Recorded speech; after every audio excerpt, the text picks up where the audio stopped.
Good morning. The subcommittee will come to order. Pursuant to notice, the Subcommittee on Energy and Environment meets to consider the following measures. H.R. 3650, the Harmful Algal Blooms and Hypoxia Research and Control Amendments Act of 2009. H.R. 3585, the Solar Technology Roadmap Act. H.R. 3598, the Energy and Water Research Integration Act. Today we'll consider these three bills that cover a wide range of topics in this subcommittee's purview. First, the subcommittee will consider my bill, H.R. 3650, the Harmful Algal Blooms and Hypoxia Research and Control Amendments Act of 2009. As we heard in this committee 2 weeks ago, rapid overproduction of algae can have a devastating effect on aquatic plant and animal life and human health. Unfortunately, despite years of research, the frequency and duration of the harmful algal blooms and hypoxia are on the rise and affecting more of our coastlines and inland waters.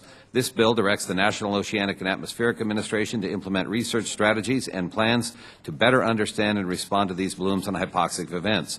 I look forward to discussing the bill more when we call it up for consideration. Our third bill will be H.R. 3585. We're changing the order slightly in order for the chairman to Chairman Gordon to make an energy and commerce markup. So our third bill will be H.R. 3585, the Solar Technology Roadmap Act, authored by the Space and Aeronautics Subcommittee, Chair Ms. Gabrielle Giffords. That bill instructs the Department of Energy to create a comprehensive and updatable roadmap for solar research, development, and demonstration activities with strong private and public input. This roadmap will be critically important to using our limited research dollars as effectively as possible in harnessing the truly immense solar resources we have in the U.S. Then our second bill will be H.R. 3598, the Energy and Water Research Integration Act, authored by the full committee chairman, Mr. Gordon. A little over a year ago, the chairman began a comprehensive review of our federal research and technology development efforts to improve utilization of our precious water resources. The committee has since held 5 hearings and passed out of the House 3 bills pertaining to this important topic. We now look forward to hearing from Chairman Gordon on this next installment, which addresses the critical linkage between our nation's energy and water resources and directs the Department of Energy to better integrate water into existing federal efforts in the field. The 3 bills we have before us today target several important research needs. I thank you all for your attendance and participation this morning. I look forward to a productive markup, and I recognize Mr. Inglis to present his opening remarks. Thank you, Mr. Chairman.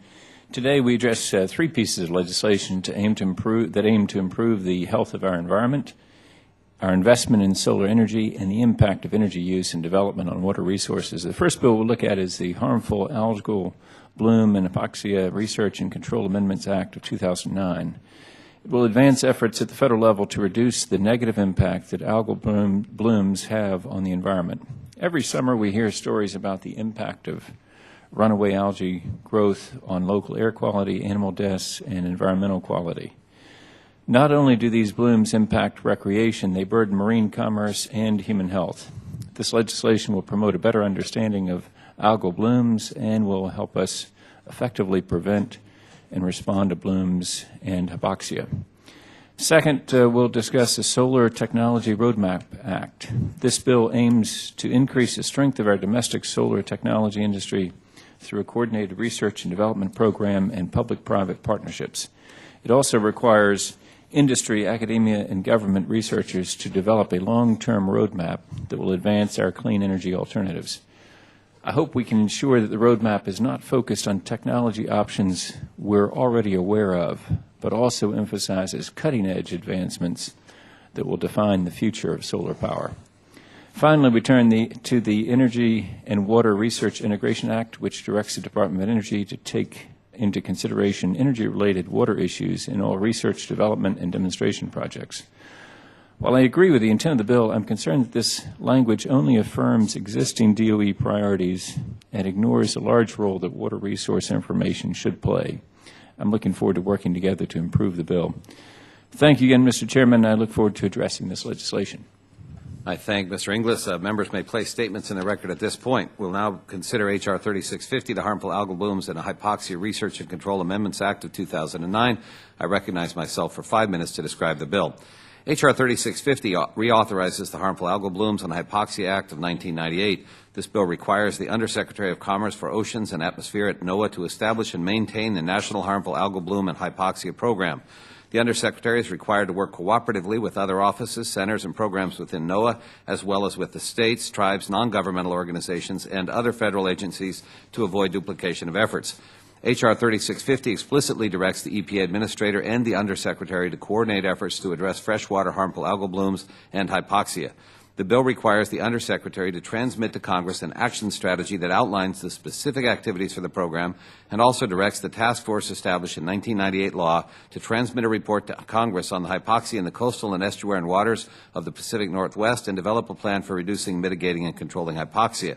To accomplish these objectives, the bill provides an authorization of $35 million over 5 years for NOAA for the overall program and $6 million for 5 years for EPA to conduct the freshwater HABs program.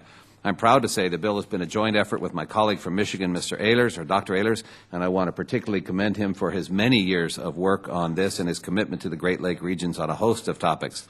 I also want to thank him for being a consistent champion for NOAA and these related issues. We also have several other co-sponsors, Mr. Mack and Ms. Castor of Florida, Mr. Delahunt of Massachusetts, and Mr. Cradaville of Maryland. On that note, I'd encourage all of my fellow subcommittee colleagues to co-sponsor this important legislation. I look forward to further improvements as we move it to full committee, and I now recognize Mr. Inglis to present any remarks on the bill. Thank you, Mr. Chairman. At our hearing 2 weeks ago, we heard a considerable amount about work being done to understand HABs and hypoxia and to improve national communication about events. We also heard about promising approaches to take action to prevent, control, and mitigate the negative effects of runaway algal growth. H.R. 3650 is the next step in creating response programs nationwide and reducing the negative effects of HABs and hypoxia on recreation and our marine economy. I'd like to thank the majority staff for working with minority staff on this legislation and look forward to its passage. Does any other member wish to be recognized? Dr. Ehlers. Thank you, Mr. Chairman, for your kind words, and thank you especially for your work on this issue. It continues to be a major issue and a major danger to much of the life in our seas and Great Lakes. And I appreciate the effort you've put into it and updating it, improving it from its original form. And thank you for all the good work you've done on it. Yield back. Thank you, Dr. Ehlers. Any other members wish to be recognized? If not, then I ask unanimous consent that the bill is considered as read and open to amendment at any point. Without objection, so ordered. The first amendment on the roster is a manager's amendment. The clerk will report the amendment. Amendment to H.R. 3650, amendment number 036, offered by Mr. Baird of Washington and Mr. Ehlers of Michigan. I ask unanimous consent to dispense with the reading. Without objection, so ordered. I recognize myself for 5 minutes to explain the amendment. The manager's amendment makes a series of clarifying changes throughout the bill, many in response to suggestions made in the subcommittee hearing 2 weeks ago. And at this point, I want to make sure I put into the record our gratitude for the outstanding testimony we had from witnesses. We went very carefully through all of their written and spoken testimony and believe that the vast majority of their recommendations, which were quite sound, have been included in the amendment. The amendment makes changes to reflect the addition of existing NOAA activities to the program and provides for the establishment of an event response program and an infrastructure program as recommended. Deadlines for the reports to Congress are changed to allow adequate time for completion of the action strategy, regional plans, and reports, while also maintaining a responsible level of accountability. Language is also added to ensure that NOAA works in coordination with and does not duplicate the efforts of other federal agencies. The amendment also expands the authorization of appropriations section to provide more specificity to the direction of the funding in the bill. The amendment, again, is the product of discussions between majority and minority staff. It improves the bill and ensures a more effective, efficient, and highly collaborative program. I urge colleagues to support the amendment. Is there further discussion on the amendment? If no, the vote occurs on the amendment. All in favor say aye. Aye. Those opposed, no. The ayes have it. The amendment is agreed to. The second amendment on the roster is an amendment offered by the gentlelady from Maryland, Ms. Edwards. Oh, there she is. Ms. Edwards, are you ready to proceed with your amendment? I am, Mr. Chairman. I have an amendment at the desk. The clerk will report the amendment. Amendment to H.R. 3650, amendment number 045, offered by Ms. Edwards of Maryland. I ask unanimous consent to dispense with the reading. Without objection, so ordered. I recognize the gentlelady from Maryland for 5 minutes to explain the amendment. Thank you, Mr. Chairman, for your important leadership on this issue. As you know, these harmful algal blooms are having a substantially negative impact on our waterways. And as a representative of Maryland, the health and welfare of the Chesapeake Bay and its tributaries is a top priority of mine. Maryland is the Chesapeake Bay is the largest estuary in the country, and currently nitrogen and phosphorus pollution are the most serious problems facing the bay. Too much nitrogen and phosphorus cause these algal blooms that block sunlight to underwater grasses, and when the blooms decompose, they consume oxygen and create dead zones all through the bay and its tributaries where dissolved oxygen levels are too low to sustain marine life. The impact is negative to the plants and the sea life in the bay and its tributaries. For example, from the 1950s to the 1970s, the average annual oyster catch was about 25 million pounds per year, and the blue crab harvest contributed nearly a third of the nation's catch. Today, the bay's oyster population is a mere 2% of its historic level, and reduced amounts of the underwater grass habitat in addition to low summer levels of dissolved oxygen continue to keep the crab population well below average. The health of the Chesapeake Bay is so great that on May 12, 2009, President Obama issued Executive Order 13508 to protect and restore the Bay watershed. 4 federal agencies are tasked with looking out for the health of the Chesapeake Bay. I wanted to make sure this bill addressed the Bay and other similar bodies of water. Therefore, my amendment amends Section 5, Regional Research Action Plans, to require that the Undersecretary consider the impacts, research, and existing program activities of all United States coastlines and fresh and inland waters, including the Great Lakes, the Chesapeake Bay, and estuaries and tributaries, in developing the regional research action plans. Last week in this committee room, the director of the National Oceanographic Atmospheric Administration, NOAA, indicated that harmful algal blooms are a threat to the health of Americans and to the national economy, which is why we must have a comprehensive and all-inclusive approach at addressing this issue on a national level. Again, I thank you for your leadership and look forward to the consideration of this amendment, and I urge my colleagues to adopt the amendment.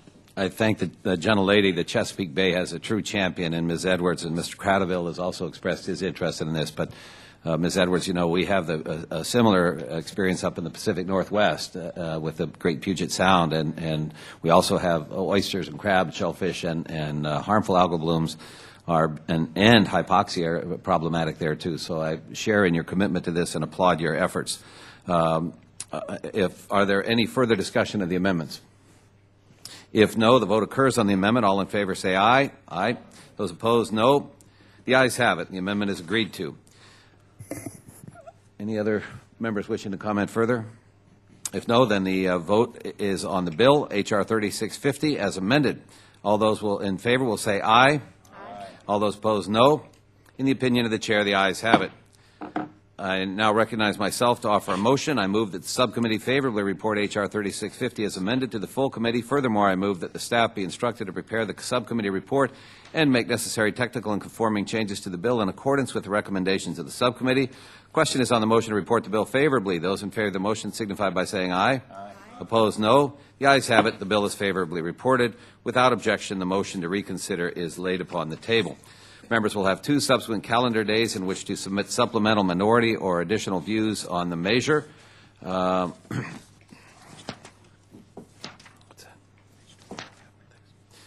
We are going to, as mentioned earlier, with Ms. Gifford's patience, we'll move to consider the bill by Mr. Gordon, who has a markup in another committee. We'll now consider H.R. 3598, the Energy and Water Research Integration Act. I recognize Chairman Gordon to talk about his bill. Chairman Gordon. Thank you, Chairman Baird. Let me first say to you, Chairman Baird and Ranking Member Inglis, you have been the workhorse subcommittee for our committee. These are 3 more excellent bills. I know it takes a lot of time from other work you have to do, but you're fortunate to have an outstanding staff to help you with this. But it really does, I think, help us to have better product when we go through a subcommittee process, rather than just do everything at the full committee level. It allows us to have more input from the minority, from outside folks, and we just get better bills. And again, I thank you. You have really been, as I say, the workhorse of our committee. Now, concerning this bill, to meet our future demands for both energy and water, we will need to better understand the linkage between these 2 important resources. Energy is needed to pump, treat, and transport water, while large quantities of water are used to develop energy supplies. H.R. 3598, the Energy and Water Research Integration Act, seeks to address the nexus of our energy and water resources by requiring the Secretary to integrate water-related issues into the Department's existing energy efficiency and energy technology research, development, and demonstration programs. The bill authorizes $60 million annually for 5 years for this research. Additionally, H.R. 3598 creates an Energy Water Architecture Council that will facilitate the collaboration of industry, academia, and the federal government in improving energy and water resource data collection, reporting, and technological innovation. The bill authorizes $5 million annually to the Secretary of Energy for 5 years for this purpose. After 5 committee hearings on water, including one specifically related to the energy-water nexus, this legislation is a result of serious investigation by the committee. H.R. 3598 has been informed by the witnesses' testimonies and reports from the National Academies, the Government Accountability Office, the National Science Technology Council, and the Department of Energy. This legislation provides additional tools in a national effort to address the growing problems related to supply and quality of water and energy, and augments the interagency coordinating effort laid out in my other bill, H.R. 1145, the National Water Research and Development Initiative Act of 2009. I encourage all my colleagues on the subcommittee to join me in this effort to support H.R. 3598. And let me also say to Mr. Inglis, I duly noted your earlier concerns and certainly want to continue to work with you as we go from the subcommittee to the full committee level. As always, you make constructive suggestions to make good bills better. Thank you, Mr. Chairman. Thank you, Mr. Chairman, and I just want to commend you. You know, I would not be surprised at all if historians will look back on if the last century was the century of oil, this next century may be the century of water. And you are, as always, well ahead of the curve on that issue and on the nexus, and I applaud you for this legislation and the series of bills you've authored on this topic. I would now recognize Mr. Inglis to present any remarks on the bill. Thank you, Mr. Chairman. Mr. Chairman. As more and more of our communities experience water stress and our population continues to grow, the energy-water nexus is increasingly important. Managers of electricity generation facilities, refineries, mines, and industrial facilities are painfully aware of what constrained water resources can mean for their operations. To ensure that we make the best decisions about future energy infrastructure and technology, DOE should take into account ways to manage water demands in energy production. It's reassuring to know that several programs have already been addressing this need. Still, our water resource problems are predicted to become more severe, and more work needs to be done. As DOE continues its efforts to ensure that our energy demands, it continues to ensure that they should focus not only on new technology and innovation, but on water resource issues at the regional and local level. The 2009 Omnibus Lands Management Act includes several reports on water resource issues. Relying on this information will ensure that DOE focuses their resources in the most efficient way possible to make the most progress in areas most at risk. I intend to offer an amendment along these lines, Mr. Chairman, and I thank you for the time. Do other members wish to be recognized? If not, I will ask unanimous consent that the bill is considered as read and open to amendment at any point, that the members proceed with the amendments in the order of the roster. Without objection, so ordered. The first amendment on the roster is a manager's amendment offered by Chairman Gordon. Are you ready to proceed with your amendment, Chairman Gordon? I have an amendment at the desk. The clerk will report the amendment. Amendment to H.R. 3598, amendment number 033, offered by Mr. Gordon of Tennessee. The manager's amendment makes a series of changes throughout H.R. 3598 to clarify the intent of the legislation and to incorporate recommendations from witnesses. In addition, this amendment is a product of good suggestions put forth by the minority, and we thank you for those insightful comments. Section 2 of H.R. 3598 is an amendment to clarify that the intent of the bill is to integrate water-related issues into the Department's existing energy efficiency and energy technology research, development, and demonstration programs. The bill is not meant to create a new program at DOE or involve every program within the agency. Section 3 of the bill is amended to ensure that the Energy and Water Architecture Council includes a wide variety of non-federal members with expertise across the energy-water spectrum. Furthermore, this section is modified to clarify that the Council will bring informed government, academic, and industry stakeholders to the table to begin talks about what a smart water grid would entail. Based on witnesses' recommendation, the manager's amendment modifies Section 3 to allow for regional as well as national technical workshops. Regional workshops will follow will allow for a greater range of potential stakeholder participation and bring focus to regional specific issues and solutions. This amendment is a result of good suggestions from our minority and witnesses from past Science and Technology Committee hearings, and ask my colleagues to support the amendment. I thank the chairman. Is there further discussion on the amendment or the bill? Dr. Bartlett. This may be an appropriate place for a question that I have. As you're aware, the federal government generally defers to the state's primacy on allocation of surface water and groundwater within their jurisdiction. Historically, water quantity and allocation decisions, including water efficiency incentives, have been state matters, whereas water quality has been the purview of the federal government. The majority of water supply planning and water quantity regulations are formed by state and local entities. Given that water rights and usage authority and decisions generally reside with states and localities, could water-related R&D project requirements, energy water systems analysis, and associated modeling efforts necessitate greater involvement by state and local agencies in DOE-sponsored project approval or operations? And if so, what would that involvement entail? Mr. Bartlett, that's a very good question, and I'm going to yield to staff for a good answer here. Who would like to take that on?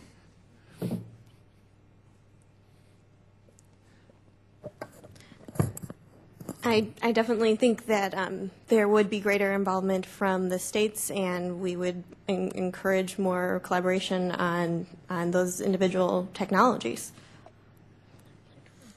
I think the thrust, Dr. Bartlett, is to look for best ideas from all areas, and so I think these workshops would certainly allow for that additional input. Thank you very much. Traditionally, the federal government has been involved only in water quality, where the quantity and distribution have been state and local entity decisions. And I just wanted to make sure that this legislation was not going to preempt that traditional division of responsibilities. Well, it's certainly not to, if the gentleman would yield, the effort is not to usurp that, but rather to provide them with additional information so they can make those decisions. Thank you very much. Thank you. Ms. Biggert. Thank you, Mr. Chairman, and I do want to say that I really support the intent of this bill and just have a couple questions. Number one, as introduced, the bill requires the Secretary of Energy in carrying out each of the energy R&D programs of the DOE to advance energy and energy efficiency technologies and practices and incorporate appropriate a host of requirements. And one, for example, would be to incorporate new advanced cooling technologies for energy generation and fuel production technologies. Does that mean that for every R&D program at DOE, new advanced cooling technologies would need to be utilized?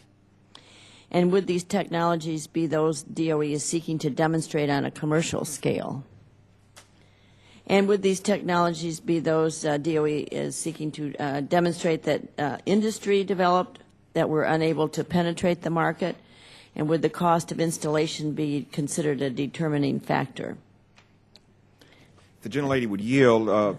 The legislation specifically gives the Secretary the discretion, and it's not a mandate to incorporate in all areas of research, just where appropriate. Okay, would these technologies be those DOE is seeking to demonstrate on commercial scale? That would, once again, it's to the discretion of the Secretary where they think it would be appropriate and beneficial. So there's no talk of what we would be thinking that the Secretary would consider, like would cost of the installation be a determining factor? I would certainly think that would be a factor the Secretary would have to take into account. There's limited dollars to go around. Was there any change in the manager's amendment language to address what seems like a broad mandate placed on the department to develop the research development and demonstration program? Well, once again, it says it does not require it to be integrated in every project, but rather leaves that to the discretion of the Secretary. And I would assume the Secretary, recognizing there are limited funds, would certainly take that into consideration. Okay. Then, with the creation of the Energy Water Architecture Council in Section 3, it seems to be a laudable goal, but do you think that it duplicates efforts made by other department agencies in the private sector? It seems that other bodies created under prior statutes, including the Secure Water Act, are addressing many of these issues, and that DOE already participates in these group efforts. If the gentlelady would yield, this is directly from recommendation that was made by industry, by the government, by different academies. We took their good ideas and placed it here. I think if they thought it was a duplication, that they would not have made those recommendations. Yeah. I think it should be noted that the technical workshops seem to duplicate the efforts made on behalf of these issues by the private sector, including those industrial groups. So maybe they want to switch and not. Well, I think the private sector would like to have a direct conduit to getting their recommendations into federal policy. Okay. Would the $5 million per year in authorization be used to pay for the putting on these technical workshops? Yes. What we have found is that if you, and what we tried to do in a variety of ways is recognize that there are limited resources, whether it's water, different areas, nanotechnology. We are trying to set up coordination between the various federal agencies to better use that money. We find that if you do not give an authorization and they have to use their existing administrative expenses or funds, they simply don't do as good a job. They shortchange it.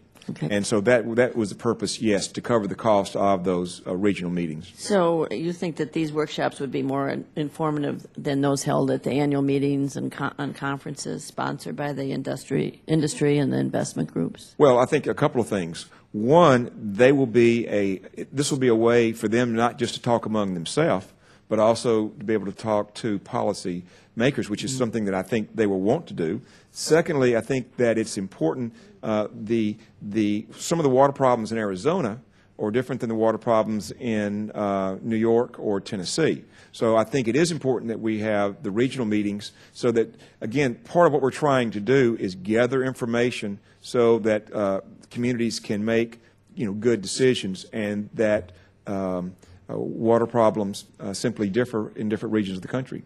Okay. Then just quickly, Section 3 states that the Energy Water Architecture Council is to promote and enable improved energy and water resource data collection, reporting, and technological innovation. Does this mean that the technological innovation is in water resource data collecting and reporting? Yeah. This is where it would be directly related to energy production. That nexus, again, that we've discussed between water and energy. Okay. And then if appropriations are provided under Section 2D, how would the funds be distributed and allocated among the DOE's RD&D activities? Once again, that would be a matter of discretion with the Secretary. Okay. I thank the gentlelady. All right. Thank you. I yield back. Time's expired. Dr. Ehlers. Thank you, Mr. Chairman. I just rise to follow up on the comments and questions of Dr. Bartlett and support his view on this. The Great Lakes states are very, very nervous about drier states trying to steal the water from the Great Lakes. And the issue that Dr. Bartlett raised is right on point, that the federal government has no control over the distribution of the water, that the states control just the quality of it. And I want to make sure that's clearly in the record. Thank you. Thank you, Dr. Ehlers. Are there other members wishing to be recognized on the amendment? If no, the vote occurs on the amendment. All in favor will say aye. Aye. Aye. Those opposed, no. The ayes have it. The amendment is agreed to. The second amendment on the roster is an amendment offered by the ranking member, Mr. Inglis. Are you ready to proceed with your amendment, Mr. Inglis? Yes, Mr. Chairman, I have an amendment at the desk. The clerk will report the amendment. Amendment to H.R. 3598, amendment number 1015, offered by Mr. Inglis of South Carolina. I ask unanimous consent to dispense with the reading. Without objection, so ordered. I recognize the gentleman for 5 minutes to explain the amendment. Yep. Thank you, Mr. Chairman. Clemson University's Restoration Institute recently launched Intelligent River, a real-time observation system that supports monitoring and management of 154 miles of the Savannah River along the banks of South Carolina's shores.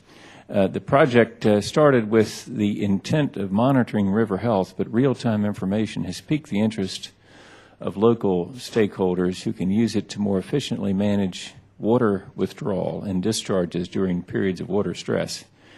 This information is also a powerful input for long-term investment decisions in water use technologies. The Public Lands Bill that went into law earlier this year directed the Department of Interior to conduct a water census.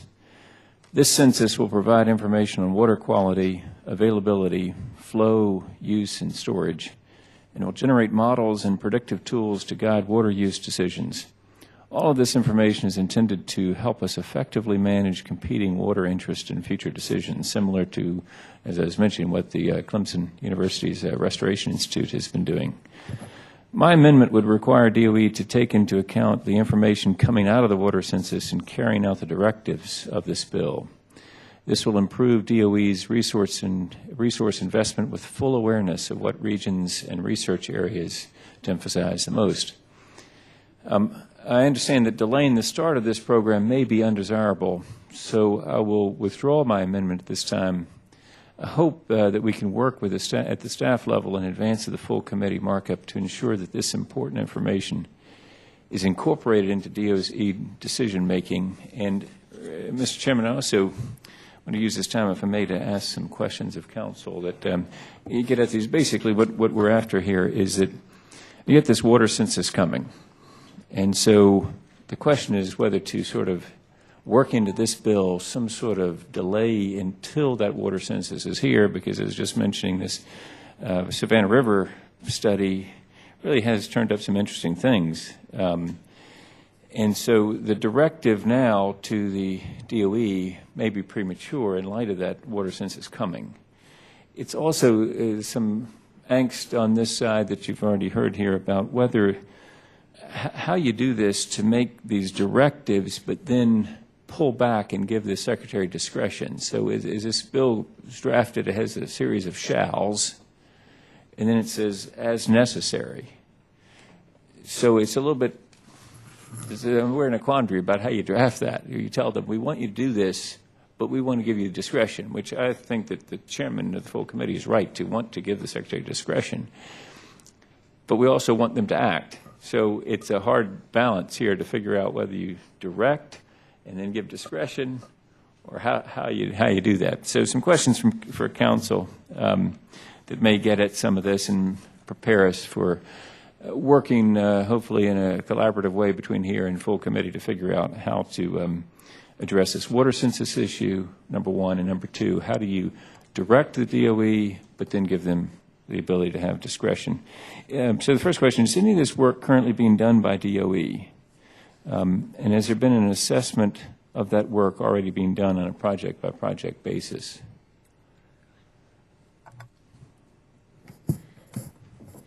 This bill was developed with the knowledge that some of this work is going on at DOE. We have looked at several of the projects that have been funded. Nettle, for example, is doing 10 different projects. We have not done an assessment of every single project that all of the different programs at DOE has included energy and water nexus information in. Yeah. In fact, we asked that question of DOE, and we got sort of a two-page summary, but not a real comprehensive list of what they're doing. So perhaps in here in full committee we can get some help from you on that, on getting from DOE a more complete answer. If the gentleman would yield, I might add to that. I think certainly the census is an important document, and we need to get that. But we know the general report is going to say that there are limits to water availability. Now, we want to get into more regions and things of that nature, but we know it's going to be, the basic bottom line is that there are those limitations. And so I think that it would not be best, or I don't think necessary, to wait for that to come back to go ahead and get started with this energy water nexus research.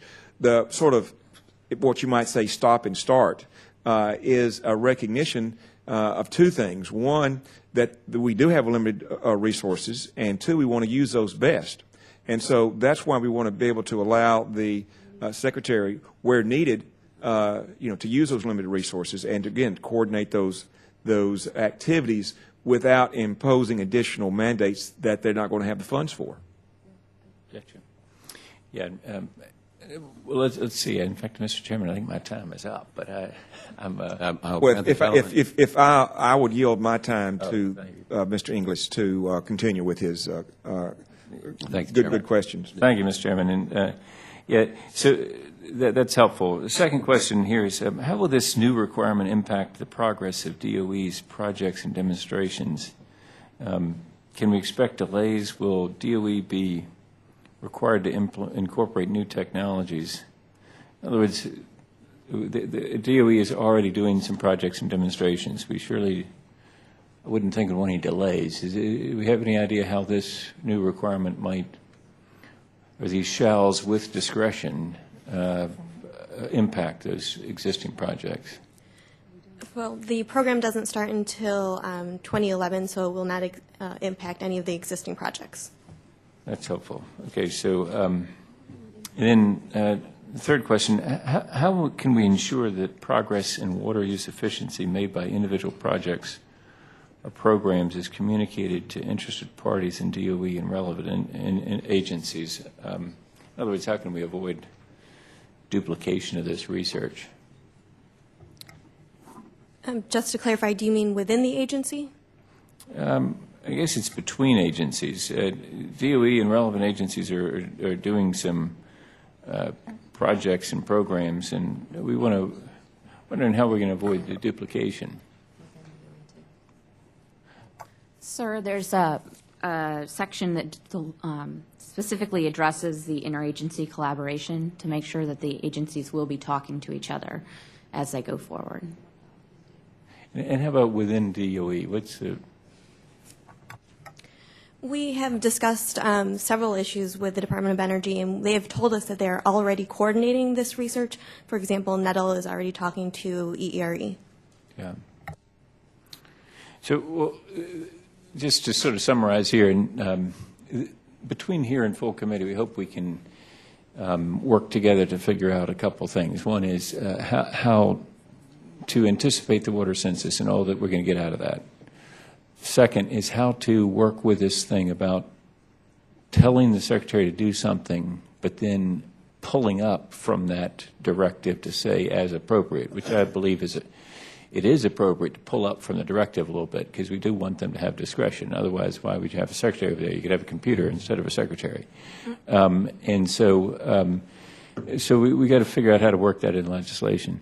The other thing that I think, the third sort of area that I'd add of concern is, I'm a commercial real estate lawyer. I'm not in Congress, and sometimes I have the misfortune of having to do a residential closing. And a resident, that's for clients that you can't say no to. So you do these residential closings, and you end up with a stack of inane paper. The only documents that are important in a residential closing are the note, the mortgage, the title insurance policy, and the survey. That's it. The rest of it is totally inane. Oh, I'm sorry, the HUD one is important because it shows where the money goes. But you get these affidavits about why you live where you live. I mean, I once had an affidavit where I had to get a client to sign saying that they lived in South Carolina but worked in Georgia. And so I came up with I decided to have some fun with it, and I had a whole series of whereases. I bear great love and affection for the state of Georgia because I was born there, and I went through this whole series of things, sent it to the bank, and they thought it was fine. I mean, it's all tongue-in-cheek, but the point is that you get somebody to check off this list, and it's meaningless. It's just another scrap of paper that's stuck in the file. We want to I think the chairman here wants to do real serious work with this water stuff. What we want to do is, in this directive to the secretary, have some kind of directive, but also give them discretion, but not end up with a useless piece of paper where they're checking off something, and system-wide, they're checking off this little piece of paper and putting this affidavit of residency in the file that nobody cares about. They didn't even look at it. They didn't even read all my silly whereases that I put in there. They didn't notice that I was making fun of them. And so we don't want that kind of setup. And that's what we want to do serious work, because this is a serious issue about water. And I know that's what the chairman's goal, and we want to try to help get there between here and full committee. Let me make sure I don't have any other questions. Yeah, I don't have any other questions. Thank you, Mr. Chairman. Thank you, Mr. Inglis. I appreciate both the spirit and the content of the questions, and I understand you've withdrawn the amendment. Is there further comment on the amendment? If no, the vote occurs on the amendment. I'm sorry? Oh, right, he's withdrawn it. Thank you. If no, the vote is on the bill, H.R. 3598, as amended. All those in favor will say aye. Aye. All those opposed will say no. In the opinion of the chair, the ayes have it. I recognize myself to offer a motion. I move that the subcommittee favorably report H.R. 3598 as amended to the full committee. Furthermore, I move the staff be instructed to prepare the subcommittee report and make necessary technical and conforming changes to the bill in accordance with the recommendations of the subcommittee. The question is on the motion to report the bill favorably. Those in favor signify by saying aye. Aye. Opposed, no. The ayes have it. The bill is favorably reported. Without objection, the motion to reconsider is laid upon the table. Members will have 2 subsequent calendar days in which to submit supplemental minority or additional views on the measure. We will now, I appreciate the patience of the gentlelady from Arizona. We will now consider H.R. 3598, the Energy and Water Research. Whoops, sorry. We are going to reconsider Bart's bill. I'm kidding about that. We will now consider H.R. 3585, the Solar Technology Roadmap Act. I recognize Ms. Giffords to speak about her bill. Ms. Great. Giffords. Thank you, Mr. Chairman. Thank you, Ranking Member Inglis. The United States has some of the best solar resources of any industrialized country in the world. Not just the state of Arizona, but every single one of our states has incredible solar potential. This resource is just waiting to be tapped. Supporting an American solar industry is a smart decision for many reasons. The solar industry is already a source of thousands of good jobs and has potential to create thousands more. Solar power strengthens our national security by reducing our demand for foreign energy, and distributed solar increases the security of our electricity grid and decreases the cost of transmission. Finally, solar can help meet our increasing energy demands with a clean, renewable energy resource. The United States is currently a leader in solar technology development, but other countries are devoting much more effort and attention to this field. Consequently, the United States' competitiveness in this burgeoning industry is truly in jeopardy. There have been several recent articles in many newspapers, many reports that have highlighted the fast growth of the solar industry in China and other places, Europe, of course, whether it's the IMEC in Belgium or the Fraunhofer Institute in Germany. Collaborative research in solar technology is gaining support abroad. Back in July, this committee heard testimony outlining the history of thin-film solar technologies that have created 2 of the most successful solar companies in the world, First Solar and Unisolar. These companies are technology leaders, and the research that led to their technology was largely a result of research grants being given by the Department of Energy. We invented this technology, but we are going to have to work a lot harder if we're going to retain our leadership, and this is the essence of this bill. In the early 1980s, the global competitive landscape for semiconductors was similar to the landscape for solar technology today. By increasing communication between the diverse members of the supply chain, the United States semiconductor industry was able to develop standards and avoid duplication in research efforts. Through organized coordination efforts and an increased focus on developing manufacturing technologies, the United States gave rise to semiconductor giants like Intel and AMD. As a result of these coordinated R&D efforts, the United States continued to lead the world in semiconductor development. Today, solar researchers in the United States are in a similar situation. To maintain a competitive advantage, they must come together to meet their common pre-competitive goals, whether in simulation, developing new materials, energy storage, power and grid management, mounting, or even weather forecasting. This bill would require the Department of Energy to learn from the roadmap laid out in the 1980s in the semiconductor industry, to engage diverse stakeholders now in the solar community and work across programs to create a comprehensive plan, a roadmap, to guide funding for the research needed to make the United States the global center for innovation. This bill aims to make DOE responsive to the solar industry and to encourage increased collaboration and communication across technologies. To Mr. Inglis's question, this bill is agnostic towards any specific type of technology. What this bill would do would connect research from early stage all the way through deployment, supporting research in areas that benefit the solar industry as a whole, and shepherding new technologies through the valley of death. This will help the United States retain its position as a leader in solar technology. Mr. Chairman, Ranking Member Inglis, we have an opportunity to be the leading developer and exporter of clean solar technologies in the coming years and decades. This technology is fantastic, not just for Arizona, but for all of our states. I want us to be able to look back 10 years from now and know that here in this subcommittee, we started the roadmap plan for solar that will truly lead to the advancement of this incredible technology. And I urge my colleagues to support this bill. Ms. Giffords, thank you for your eloquent remarks and your leadership on this issue, which, as you said so well, obviously your state is very influenced by this, but it affects the entire nation, and it would be a real tragedy if the United States lost its leading role, and there's a real possibility that that will happen with many other nations making very vigorous commitments.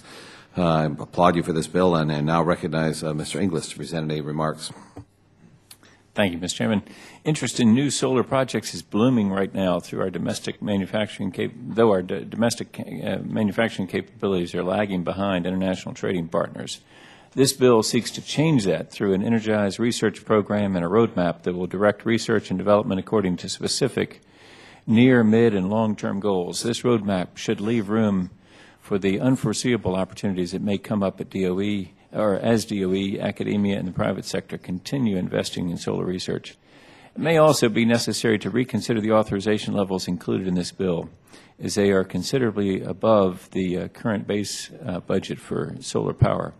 I'd like to applaud Ms. Giffords for her dedication to make the United States a leader in solar power and solar technologies, and look forward to discussing this bill further. Thank you, Mr. Inglis. Are there others who wish to be recognized? Dr. Ehlers. Thank you, Mr. Chairman.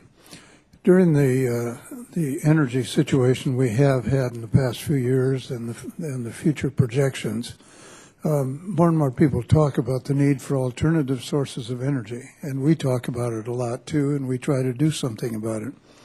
But I think we're missing the point on a couple of things. I'm amazed at the number of things that the federal government has decided should be supported with tax credits or some other means of support. For example, I see in the paper every day, put better windows in your house, the federal government will pay you $1,500 and things like that. I wish we would be as serious about alternative energy sources. And solar energy has the potential of being most useful when it's widely dispersed. In other words, I'm very skeptical about the big solar farms that people talk about building. That's very expensive, and the amount of energy you get is going to be quite costly. But if you get people, if we develop solar shingles, or if we get people to put solar panels on their houses, it's directly attached to the devices that are going to use the energy. And this is certainly better than some of the subsidies that we are giving now for things that are not going to have as much payoff. So the question, it really devolves to a question, and I'm sorry I haven't had time to study your bill, Congresswoman Giffords. But to what extent does this bill also include incentives for individuals to put solar devices on their buildings, their houses, their offices, and to what extent does it support manufacturers who are trying to develop new solar technologies and are doing research and development on it and trying to sell them to individuals? I yield to you. Thank you, Mr. Chairman, Mr. Ellers. What this bill would do, and I spoke earlier about the semiconductor industry in the 1980s, it lays out a roadmap, so ramping up over a course of years that 75% of DOE's funding towards any solar technology would have to comply with the Roadmap Commission's decisions. And the members will alter, they'll serve for 3 years, and they will cycle off to allow for new people to come on to the commission. It directs the DOE to conduct a research, development, and demonstration program for solar technologies, which would include all the technologies, from CSP to photovoltaics to hot water to solar space heating and cooling, lighting, manufacturing, and integration for solar technologies in buildings. And then it would award grants where they're merited. They would go, and instead of, and what we've seen in the past is that DOE has focused on DOE, and we want it to be more competitive. So the grants can be awarded to academic institutions, to national labs, federal research agencies, state research agencies, nonprofits, industrial entities, and consortia thereof. So it really, it's a funding mechanism based on where we should be going nationally. And we learned so much through the semiconductor process that, again, to be reinventing the wheel and to have these companies not collaborating and coordinating sets them behind. So we don't specifically look at any specific type of technology. The roadmap is created through this multi-member commission to look at all types of research that's available, and then grants are awarded, 75% ramping up to all the DOE money. It won't just be a hodgepodge. It will actually go through this process and to allow for better collaboration and coordination. Would the gentleman yield? Yes, I'll yield, and then I want to respond. Certainly. I think the purpose of this legislation is to develop the research so that those products will be available. The shingles, as Mr. Robacher points out, with nano and solar combined in paint, you can even paint it on your house. And so this will make those products available. It really will be up probably to the Ways and Means Committee to provide the tax incentives to allow the products to be integrated on a large-scale basis. And I yield back. Thank you. And I thank both of you for your comments. My point is simply that we have done a lot of research. There's a lot of research going on. I encourage that, and I certainly support what you're trying to do. But my point is simply that if we're giving, the federal government is giving tax credits to people to put in new furnaces, to put in new windows, et cetera. We as a Congress should start thinking serious about, if we're going to do that, we should also be supporting alternative forms of energy, which may be a more efficient way of getting the money out there and using our money rather than just giving tax credits for things which may or may not be good, may or may not be necessary.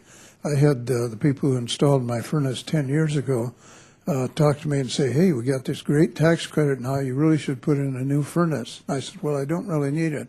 Well, it doesn't matter. You can get it $1,500 off now. Yeah, so I encourage you to do it before it wears out. Well, I hope I have at least another 10, 15 years in that furnace. So my point is simply, we ought to be talking about and working with our colleagues on sharing the wisdom of this committee on what tax credits make sense and which ones don't. And I recognize it's a Ways and Means jurisdiction, but I think they could benefit from some scientific assistance as well. I yield back. Thank you, Dr. Ehlers. Dr. Bartlett, another scientist who will offer his wisdom. I want to echo what Dr. Ehlers has said. Before this recession, oil was $150 a barrel. The IEA and the EIA had both noted that world oil production had been flat for the last 3 years.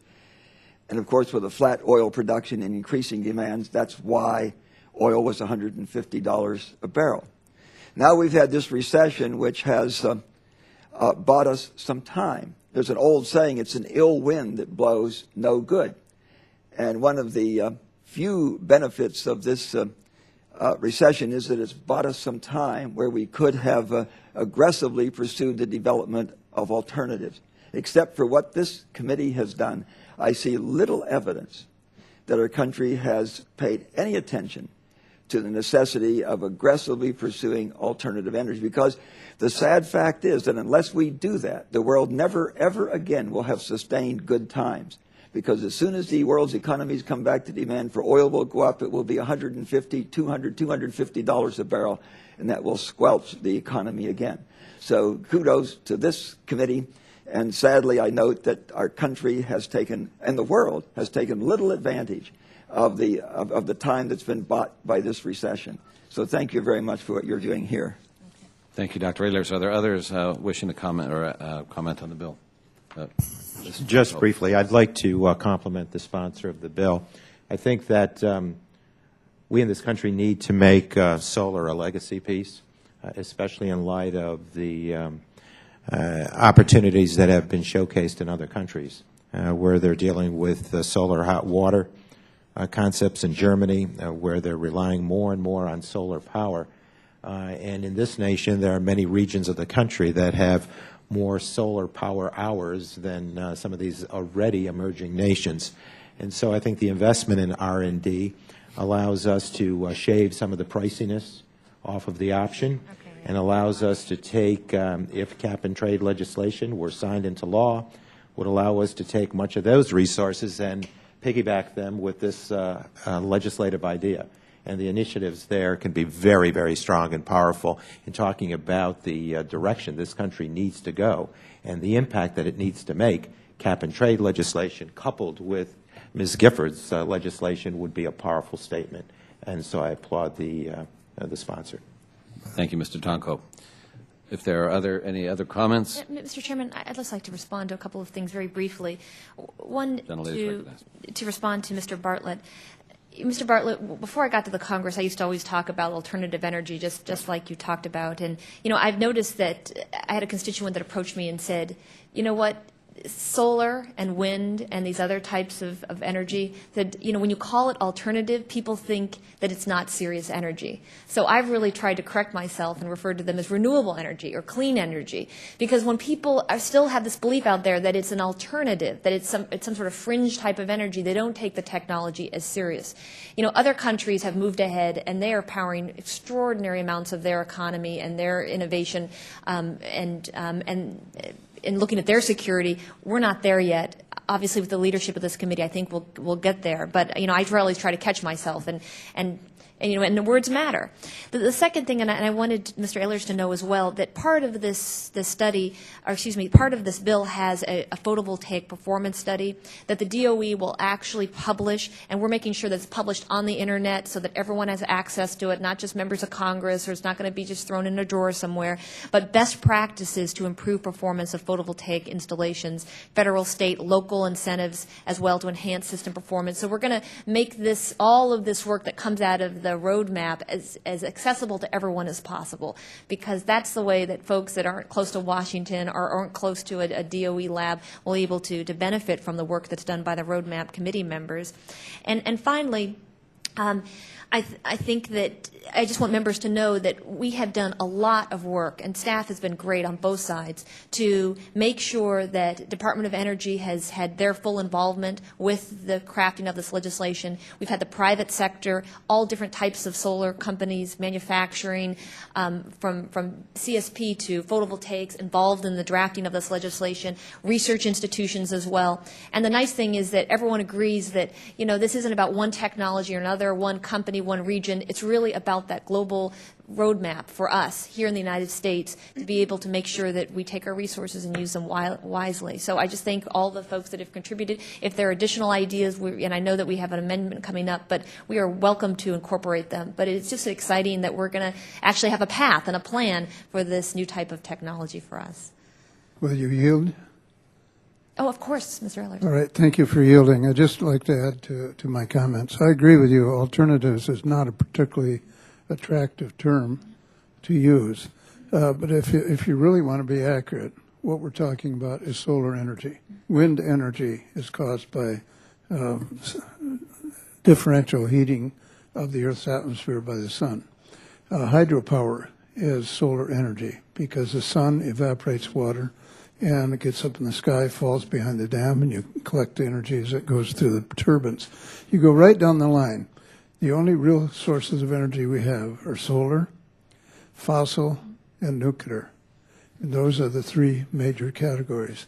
So some people refer to nuclear as alternative. It's not. It's been around a while.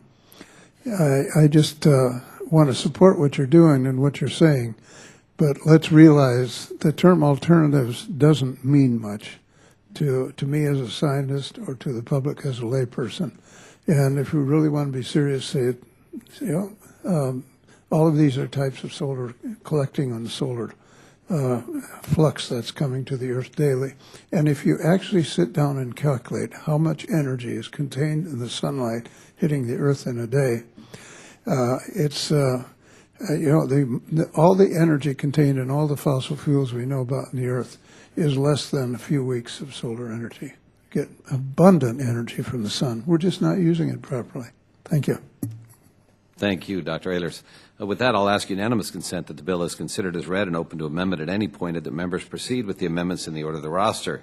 Without objection, so ordered. The first amendment on the roster is an amendment by the gentleman from Maryland, Dr. Bartlett. Dr. Bartlett, are you ready to proceed with your amendment? I have an amendment at the desk. The clerk will report the amendment. Amendment to H.R. 3585, amendment number 015, offered by Mr. Bartlett of Maryland. I ask unanimous consent to dispense with reading. Without objection, so ordered. I recognize the gentleman for 5 minutes to explain his amendment.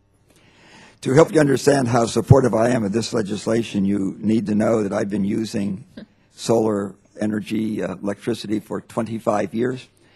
In the late 70s and early 80s, I was a home builder, and I still am the largest solar home builder in Frederick County. So I was building solar homes in the late 70s and early 80s before it was cool to do that.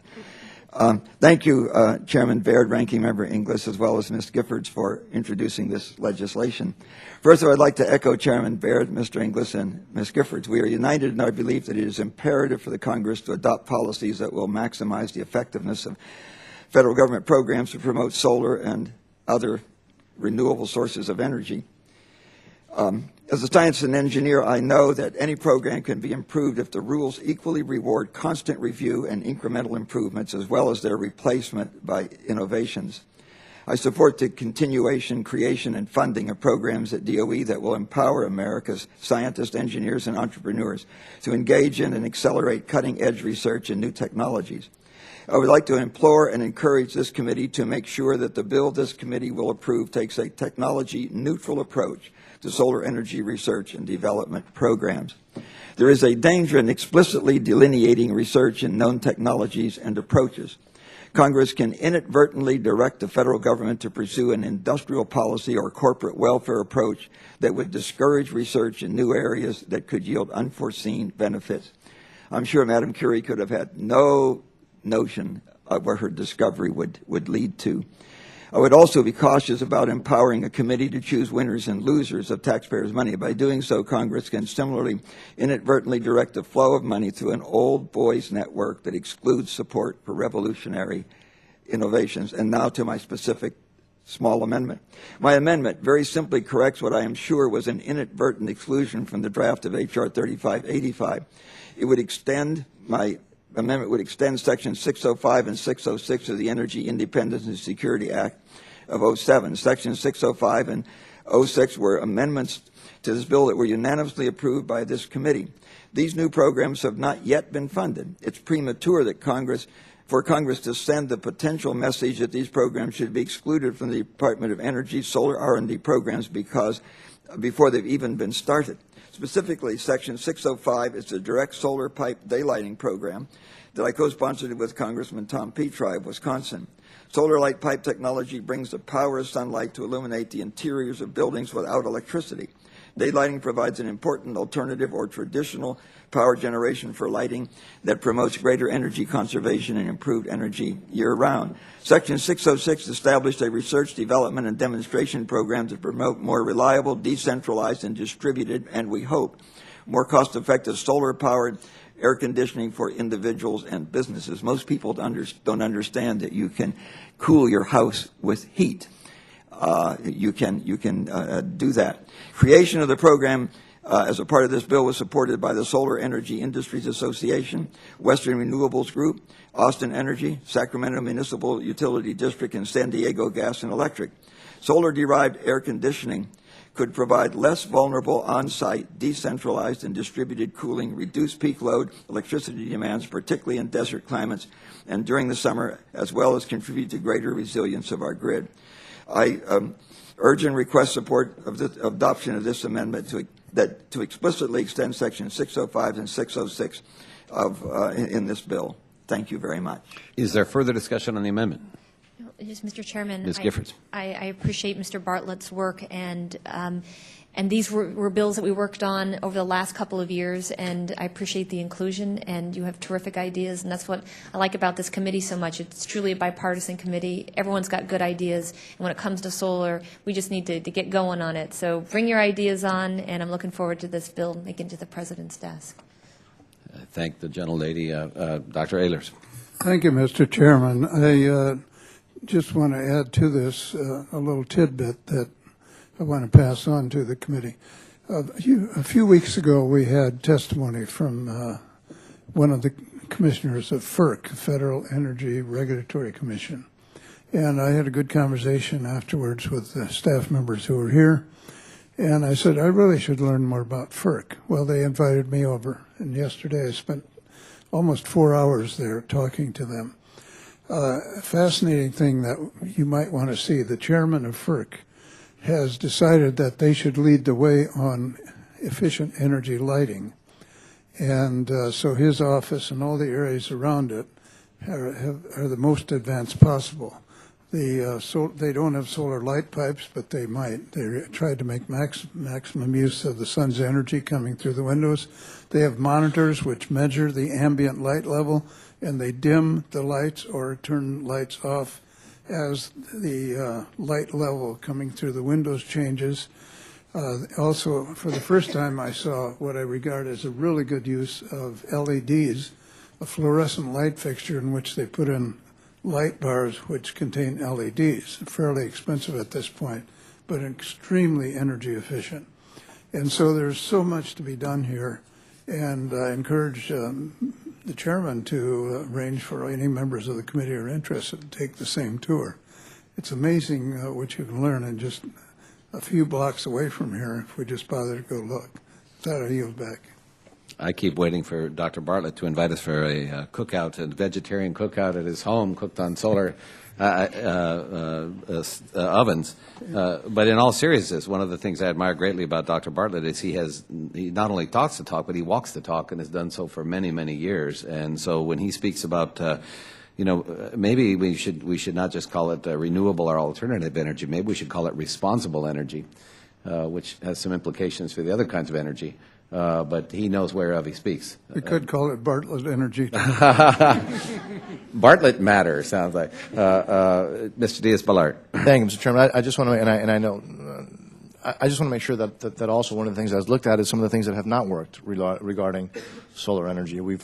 I think we're all familiar with the experience that Spain has had, for example, and we want to make sure that yes, and I think research is important, that we obviously take the right steps and we don't do stupid things that would actually send us backwards and cause the taxpayer to have to eat a huge chunk of additional cost.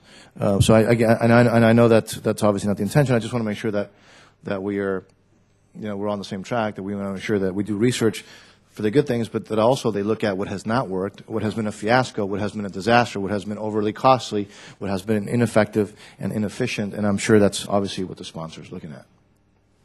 Thank you, Mr. Diaz-Balart. Are there further discussion of the amendment? If no, the vote occurs on the amendment. All in favor say aye. Aye. The opposed, no. The ayes have it. The amendment is agreed to. No further amendments having been offered, the vote occurs on the bill H.R. 3585 as amended. All those in favor say aye. Aye. All those opposed, no. In the opinion of the chair, the ayes have it. I now recognize myself for a motion. I move that the subcommittee favorably report H.R. 3585 as appended to the full committee. Furthermore, I move the staff be instructed to prepare the subcommittee report and make necessary technical and conforming changes to the bill in accordance with the recommendations of the subcommittee. The question is on the motion to report the bill favorably. Those in favor of the motion signify by saying aye. Opposed, no. The ayes have it. The bill is favorably reported. Without objection, the motion to reconsider is laid upon the table. Members will have 2 subsequent calendar days in which to submit supplemental minority or additional views on the measure. With that, I thank my colleagues for their input and the outstanding staff for their work on this legislation. And with that, the hearing, this markup stands adjourned. Well done.